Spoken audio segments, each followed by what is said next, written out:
Magandang araw mga kapobs. Kasama natin si Kenneth na sa sobrang tangkad, hindi siya kasya sa frame. Ayan. Sinamahan natin siya para sa kanyang pagpapaayos ng ngipin. At ngayong araw ay kukwentuhan tayo ni Kenneth, no? Kung anong nangyari sa kanya. Hi, kamusta, Net? Okay lang naman po. Kamusta naman yung pagpapaayos mo ng ngipin mo? Okay lang naman po kasi masakit. Oh, masakit. Masakit talaga yun. Masakit talaga magpabunot ng ngipin, ano? Ilang ngipin ang tinanggal sa'yo ngayong araw? Ngayon po, yung tinanggal ng ngipin na yung binunot ay 3 po. 3. 3. Masakit talaga yun. 3 eh. 3 agad. Saan banda? Sa left side, 2 sa taas at 1 sa ilalim. Sa ilalim. Nakausap ko yung dentist ni Kenneth. Kailangan ayusin yung dito yung sa harap ng ngipin niya. So, next time na makita niyo si Kenneth ay mas confident na siyang mag-smile. Smile! Wala muna. Wala pa muna. Pero next time, ayan, mas confident na siya sa kanyang smile. Sa susunod nating pagpapasmile sa kanya, hindi na siya ganyan. Magiging mas maayos na. So, abangan natin kung ano yung magiging kalalabasan ng pagpapaayos ng ngipin ni Kenneth. Kamusta naman sila, si Jamila at saka si Nathan? Si Jamila po ay okay naman po siya. Tapos napakatalino kasi siya, may honor daw. Ay, wow! Siya ay grade 5, tama? Opo. Yun, grade 5 may honor na lumabas na yung mga grades nila. Hindi pa, kaso in-announce na kung sino yung may mga honor daw. Kaya andun daw siya. Kasama siya. Very good. Congratulations kay Jamila. Si Nathan, kamusta naman? Yun na po, nag-aaral naman po siya kaso pag gabi, umaalis pa rin. Umaalis pa rin. Oo, sige lang. Baka kailangan pa siguro mag-adjust o baka kailangan pa ng karagdagang explanation, baka kailangan pang kausap, ganyan, usap-usap, ganyan. Aside sa pagpapacheck ng ngipin, pagpapabunot, pagkatapos ng pabunot ay bumili din tayo ng mga gamot ni Kenneth. Kailangan niyang inumin. Siyempre para maging okay yung kanyang pakiramdam. Masakit nga naman magpabunot ng ngipin, di ba? So yun. Para saan nga daw yung gamot mo, Net? Para po sa infections at kapag sumakit. Ayun, pag sumakit. So kailangan talaga, yun, nahulog na. Kailangan talaga maging malinis sa sa ngipin, ganyan. Kailangan palaging malinis para hindi magkaroon ng infection. Tsaka paalala din ni Doc kanina ay hindi ka pwedeng magpainit, tama? Hindi ka rin pwedeng maggawa ng mga ayaw ng gamot sumama sa kanya, mga kabogs.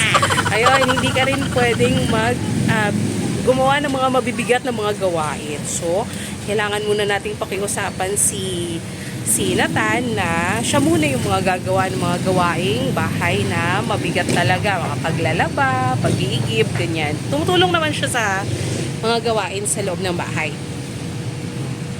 Tumutulong. Ayun, very good naman pala eh. Si Jamila tumutulong din siya.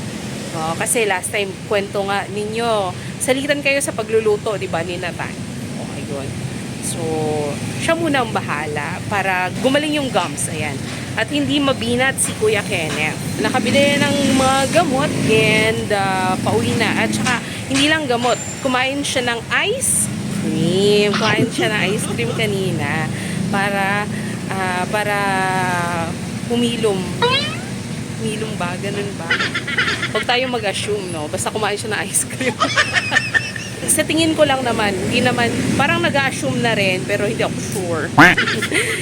Para humilom nga yung sugat. Siyempre, nasugatan niya nung nagpabunot ng ngipin. So, ayun. Maraming salamat nga pala kay kapobs, kay Ate Sarah Brightman na nagbigay ng budget para sa pagpapaayos ng ngipin ni Kenneth. Anong gusto mo sabihin sa kanya? Maraming po salamat kay Ate Sarah Brightman sa binigay mo pong pampaayos na po ng ngipin ko para maka-smile na po ako ng mabuti.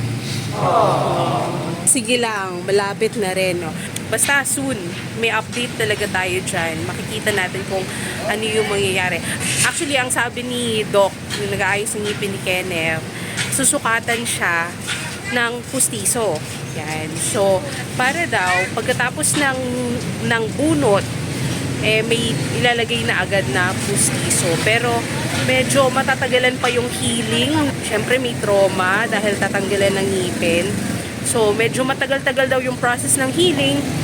At pagka nag-completely heal na, kailangan ulit i-adjust para maiayos yung pustisong ilalagay kay Kenneth. Ayan. Around, sabi niya, mga nasa 6 months daw yung healing process talaga nung bone kung saan tatanggalin yung ngipin.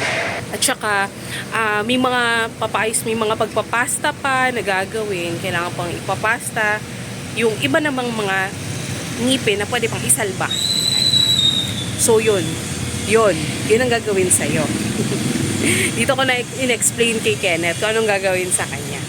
So, ayun. Pero sige, tingnan natin kung anong mangyayari. At excited kami syempre para makita kung ano yung mga mangyayari, kung ano yung kalalabasan ng pagpapayos ng ngipin ni Kenneth. At excited kami na makakita ng perfect smile galing kay Kenneth. Ako excited ako. Excited ka ba? Opo. Ayan. Oh, syempre. Syempre, kung may nililigawan, mas madali na ba kayang manligaw? Tao is Aklanon word for ewan.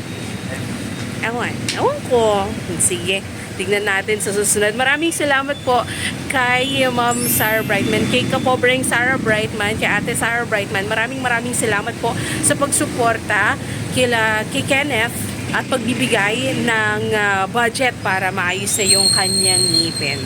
Yan. Maraming salamat din sa mga kapobs natin na palagi tayong pinapanood, nag-share, nagde-like ng ating mga videos. Hindi lang dito sa Pobreng Vlogger, hindi lang sa Facebook ng Pobreng Vlogger, kundi pati na rin sa PV News Online. Maraming salamat po sa inyo, mga kapob. At sana po ay mag-like, share, at subscribe, at mag-view pa rin po kayo ng mga videos namin dahil ang kada view ninyo without skipping ads, o yung mga no skipping ng ads ay nakakatulong para lalo tayong makatulong sa mga kapobs natin na nangangailangan ng tulong. Tulad nila Kenneth. Ayan. Maraming salamat sa inyo mga kapobs. Bye! Ayan, kasama natin si Kuya Leonard Bali. Sinamahan natin siya na ipa-check up si Ate Hana. Tapos ngayon, nasa loob na sila at nakapila na si Ate Hana. So, pagkatapos natin silang tulungan na makapila doon sa loob, ay ito, binilhan natin sila ng pagkain. Yan. Kasi matagal pa yung kanilang pila. Number ano na raw po? Hindi ko pa nakatanong, ma'am. Oo. Hindi pa nakapatanong. Pero number 23 kasi si Ate Hana, kaya medyo matagal-tagal pa. So, oo, sige po. Tubig tsaka pagkain para kayanin niyo yung hanggang 23. Kamusta po si Ate Hana sa loob? Nandan po siya, nag-excited. Sige po kuya.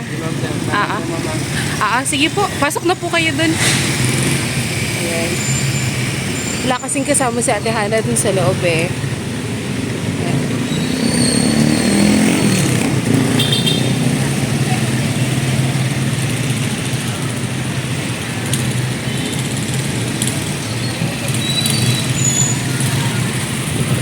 Ayun. So, maghihintay sila ng hanggang number 23. Nandito sila sa ospital na ito. Magandang umaga mga kapobs. Yahoo!